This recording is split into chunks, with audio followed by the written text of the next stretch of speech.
Sekitar jam 10 pagi, hujan turun tiba-tiba. Bukan hujan deras biasa. Tetesannya besar-besar, berat, jatuh, berbunyi duk, duk, duk di tanah kering. Dalam hitungan menit, angin berubah jadi ribut. Pohon-pohon di pinggir lahan berbunyi berderit. Tanda-tanda kecil buat alat kerja hampir terbalik. Mandor langsung menyuruh semua alat berat berhenti. Pemindahan makam jelas akan ditunda. Tapi masalahnya, jasad itu sudah terlanjur diangkat dari liang yang lama dan petinya sudah rusak. Akhirnya mereka membuat sebuah tenda darurat dari terpal tebal. Mayat itu dimasukkan sementara ke dalam tenda, ditaruh di atas papan.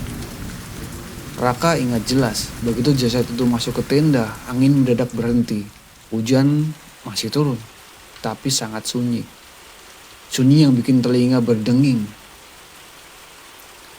Sore belum habis tapi langit sudah gelap seperti mau maghrib. Lampu-lampu genset dinyalain, bayangan tenda panjang bergerak terkena tiupan angin.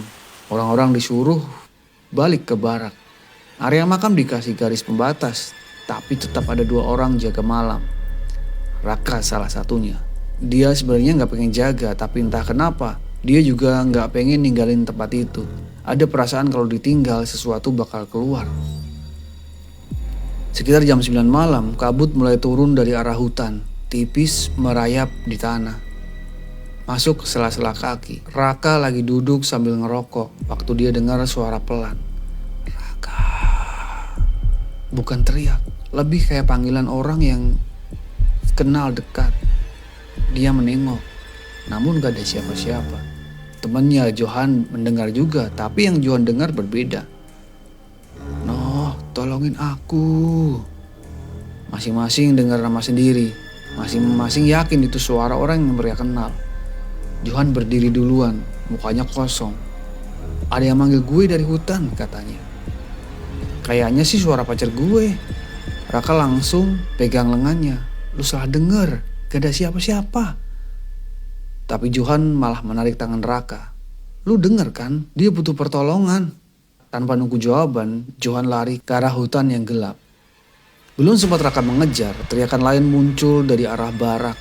Lina, salah satu staf dapur, keluar sambil menangis. Katanya dia lihat ibunya berdiri di luar barak, memanggil dia untuk pulang. Padahal ibunya di kampung, ribuan kilometer jauhnya. Satu pekerja lain, yaitu Bayu, ketawa sendiri di pinggir jurang. Dia bilang lihat perempuan berdiri di bawah, minta ditemani naik. Raka sadar betul, ini bukan halusinasi biasa. Ini seperti sebuah panggilan. Beberapa orang berhasil ditahan, tapi Johan tidak. Sekitar tengah malam, suara teriakan dari arah jurang terdengar, pendek dan berhenti tiba-tiba. Mereka nemuin Johan pagi harinya, tubuhnya di bawah jurang, posisinya aneh, kayak dia jatuh sambil melangkah ke depan. Wajahnya bukan wajah orang jatuh, lebih kayak orang yang lagi nyamperin seseorang.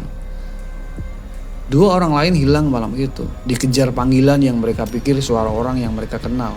Satu ditemukan pagi hari tersesat di hutan, duduk sambil ngomong sendiri. Yang satu lagi gak pernah ketemu. Yang aneh adalah mereka semua bilang hal yang sama. Malam itu suara perempuan itu kedengeran sangat baik. Raka jaga dekat tenda sendirian setelah itu, gak ada yang mendekat. Tiba-tiba terpal tenda bergerak dari dalam, padahal gak ada angin. Bayangan di balik terpal kayak ada yang berdiri di dalam, tegak, diam. Raka mundur pelan-pelan, kakinya gemetar. Dari dalam tenda terdengar suara kain digesek pelan-pelan kayak kuku menyentuh terpal. Dia gak lihat wajah, tapi dia tahu itu bukan cuma mayat. Pagi datang dengan berita buruk. 1 meninggal, 1 hilang, 1 hampir gila. Manajemen akhirnya nggak bisa berpura-pura logis lagi. Warga sekitar menolak keras pemindahan tanpa ritual adat. Akhirnya mereka setuju memanggil orang pintar dari pedalaman. Orang yang ngerti cara mindahin makam tanpa ninggalin sesuatu di belakang. Nek Rawan cuma bilang 1 kalimat. Kalian sudah bangunin dia dari tidurnya. Sekarang kalian harus minta izin untuk mengantarnya pergi. Mereka kemudian datang menjelang maghrib. 3 orang dari pedalaman dipimpin laki-laki tua yang dipanggil Balin Sura. Wajahnya tenang, matanya kayak orang yang sudah terlalu sering lihat kematian. Begitu turun dari perahu kecil di sungai, dia nggak langsung ke tenda. Dia jongkok, ambil segenggam tanah, diremas dan dicium baunya. Tanah ini masih panas katanya. Yang kalian bangunin belum mau pergi. Sebelum ritual dimulai, Balian Sura masih aturan. Tidak boleh ada yang menyebut nama dukun tersebut. Tidak boleh menunjuk lubang makam dengan jari telunjuk.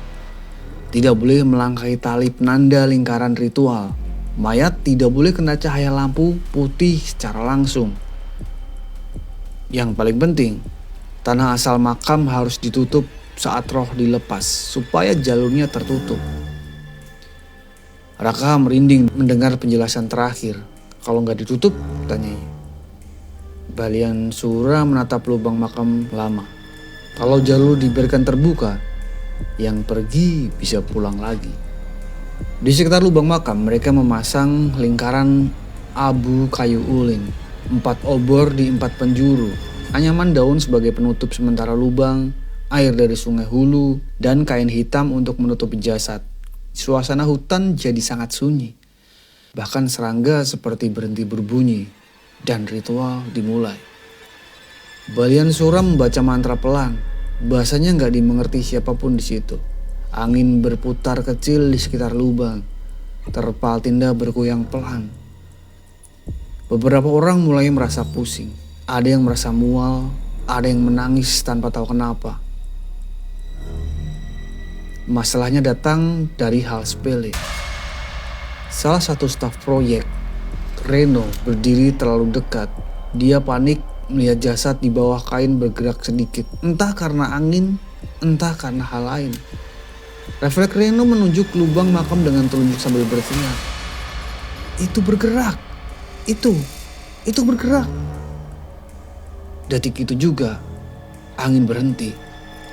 Mantra Balian Sura terhenti. Lingkaran abu di tanah terinjak oleh kaki Reno yang mundur.